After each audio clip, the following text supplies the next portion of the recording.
Hi there, Amber LeMay here.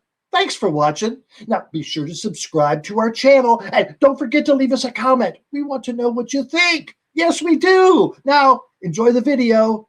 My next guest is live tonight, but from Tokyo. How exciting is that? So let's welcome Harold Connolly. Harold, come on in.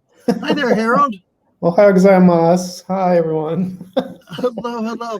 Yes, it was so cool the other night. So during Amber Chat, you said, hey, we asked where people are talking from or commenting from. You said, Tokyo. Well, oh, my gosh. Oh, maybe he's an Olympic diver. No, sorry.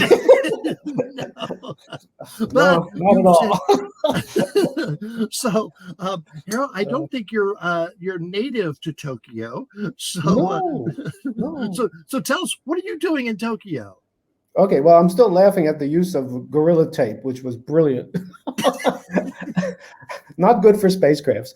But I am a native of New Jersey, actually, and I'm here in Tokyo as a visiting professor at the University of Tokyo. I'm a professor in New Jersey and founding chair of the Department of Geology, and I'm here to work on the Japanese Space Agency's sample return mission from an asteroid called Ryugu, and the spacecraft is called Hayabusa 2. And the sample came back to Earth in December, and I'm here as part of the international relations between the two space missions. The space mission I am mission sample scientist on is NASA's asteroid sample return mission, OSIRIS-REx. So that's why I'm here. Oh my goodness. Where did your fascination, your interest in that begin? My fascination for rocks, yes. So that started when I was actually 5 years old, and my grandfather instilled in me that somebody who studies rocks and fossils was called a geologist, and he helped foster me through my career with always stimulating me about geology. And then I met my ninth grade earth science teacher in 1979, dated myself, and he and I are still friends to this day, and he really motivated me to go get a degree and to continue on teaching and researching in geology. So he and I are still friends, very good friends today. So rocks here on Earth, but space rocks, that's pretty interesting. Yeah, meteorites, actually. So meteorites give us the age of the solar system. That's how we know the solar system is 4.567 billion years old, is by studying meteorites. By bringing samples home from asteroids, we can link different meteorites we find on Earth with specific kinds of asteroids, and also help secure the planet by being able to better understand how asteroids move in space, because every so often, as you know, they hit the planet and like destroyed the dinosaurs. So yes, we don't want that to happen. No, not at all. Now, how do they collect rocks or pieces of asteroids? How do they do that? Yeah, that's a great question. So in the case of OSIRIS-REx, it kind of has what's like a reverse vacuum. It fired nitrogen gas into a collecting mechanism once we touch the surface of the asteroid. And we're only in contact with the asteroid for a few seconds and collect sample and bring it back. It's totally an engineering marvel, to be honest with you. It's incredible. I know. I can't fathom that. I really can't. Yeah. So have you worked with the people in Japan before? Yeah, I have been working with my good friend and colleague Shogo Teshibana, who's my equivalent on the Hayabusa 2 space mission, and a professor here at the University of Tokyo for years. I was a visiting professor at the Hokkaido University as well in 2015. And my community of cosmochemists and people who study meteorites is rather small. Maybe 1,000 people in the world who study this as their job, maybe even less, maybe a lot less. And yeah, so we've been friends and colleagues for years, and it's just wonderful experience, cultural exchange as well as science, and living in hot, humid Tokyo in the summertime where it's been in the 90s for like 25 days, but okay. Yeah. All right, Tokyo, the Olympics. Well, some people are probably watching the closing ceremonies now, but they happened last night for you. What time is it in Tokyo right now? For me, it's now 9:46 in the morning on Monday, the okay, it's 9th of in the evening. Okay. Yeah. All right. So tell me about the Olympics. What can you say about them? Anything? Well, I can say that I couldn't go to them. There were no participants allowed, or no participants, no spectators allowed. even though it's just a few subway stops or train stops away from where I live in Neizo, Tokyo. So I did kind of walk around a little bit to see, and there were lots of police and stuff.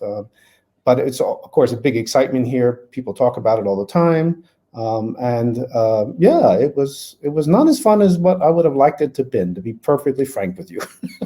Now, we heard reports where the citizens of Tokyo or Japan were not thrilled that the country was going on with the Olympics. Did you sense that, or were you? Yes, without question. Yeah, I'm not going to lie. I sensed that as well. Yeah, without question. Yeah, and of course, unfortunately, the positive numbers are going up here in Japan rather quickly. Yeah, and I believe, was that a culture that normally wore masks?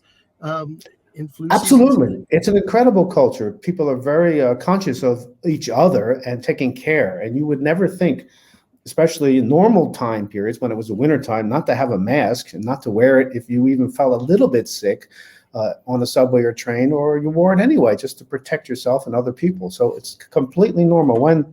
Quick thing, when we had the shortage of masks in the United States, I had several suitcases with them in it because of traveling back and forth to Japan. You just buy them at the 7-Eleven. No big deal.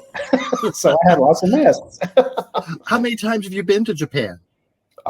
Lots, dozens. Yeah. Really? Yeah. Is it a direct flight from New Jersey to Tokyo? I actually flew from Philadelphia to Chicago, changed planes to Chicago, and then flew to Haneda, rather than going out of the New York area. And that made a difference in my quarantine because the Japanese government declared Philadelphia a nice city. So when I arrived here, I quarantined in my own apartment. If I had gone out of the Newark, JFK area airports, I would have had to quarantine in a government facility and been monitored constantly. So, yeah, but I have flown direct from Newark, and it's a 12-hour direct flight, basically 13-hour. Do you speak Japanese? Not very well.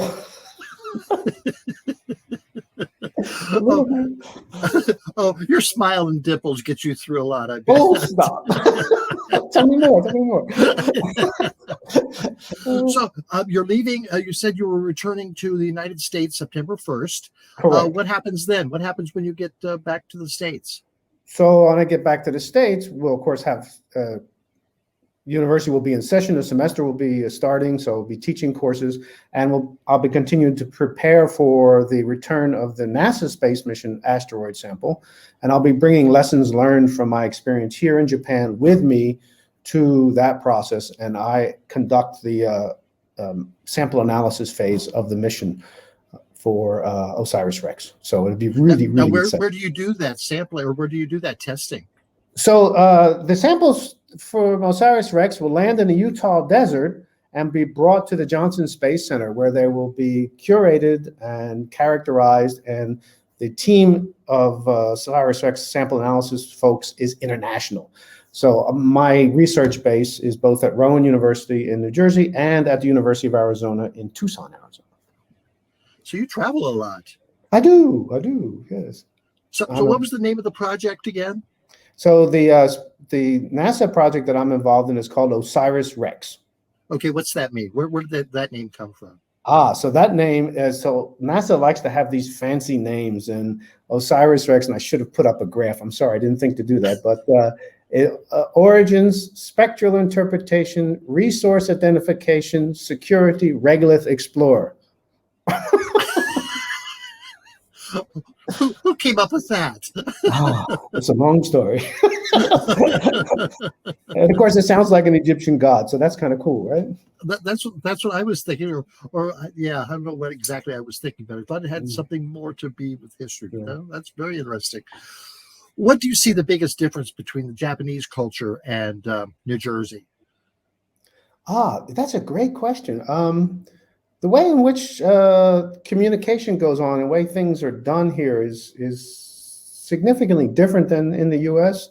For example, an older colleague of mine, you would never think to tell to do something because they're older than you. So there's this dynamic you have to manage when you're working in the cultural system. I have a big boss, so to speak, in Japan. He's a senior professor and maybe 8 years older than me. So when he asks me to do something, he's telling me to do it. He's not asking me to do it.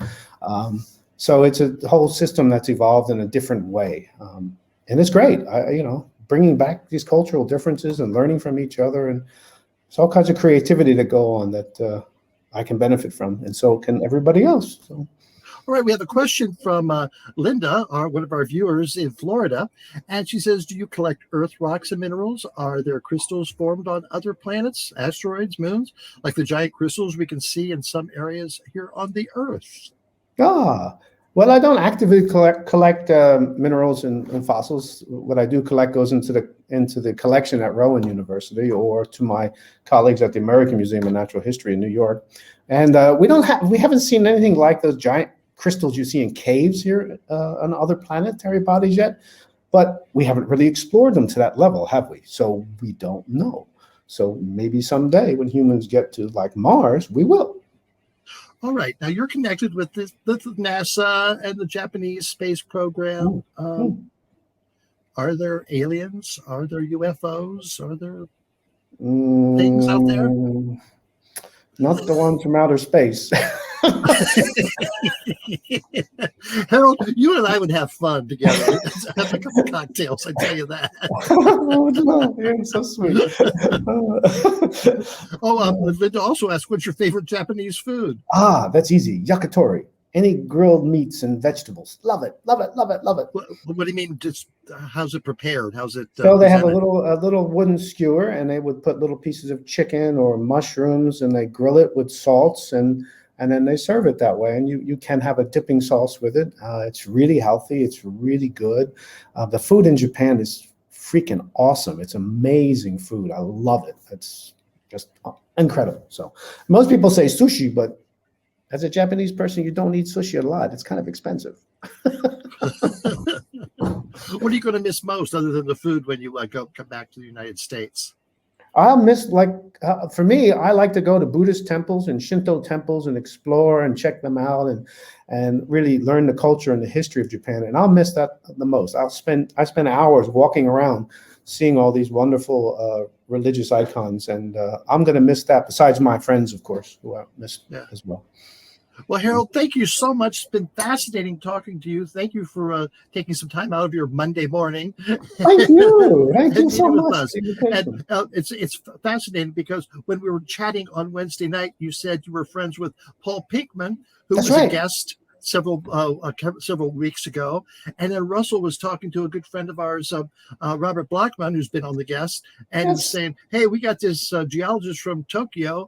And Robert says, oh, is it Harold? It's just texting him about the small universe of Amber Live. It's a small universe. Yeah, both are amazing artists and people. Yeah, absolutely. Okay. We've Larry, another viewer from Florida, says he hopes you come back on Amber Chat on Wednesday night so we can learn more about your project in Japan.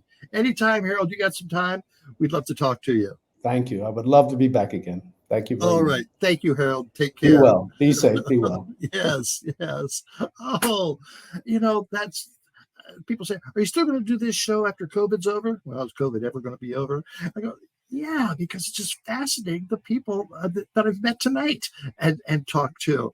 And I hope you've enjoyed the guests too. And I got to thank Russell for getting all these great guests for us, because that was really, really nice.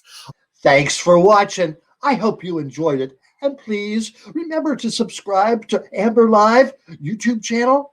Just push that subscribe button, and I would love to hear what you think about the video. Leave us a comment, and I'll even write back to you. Thanks again. See you soon, and watch our show on Sunday nights. And tell your friends, too.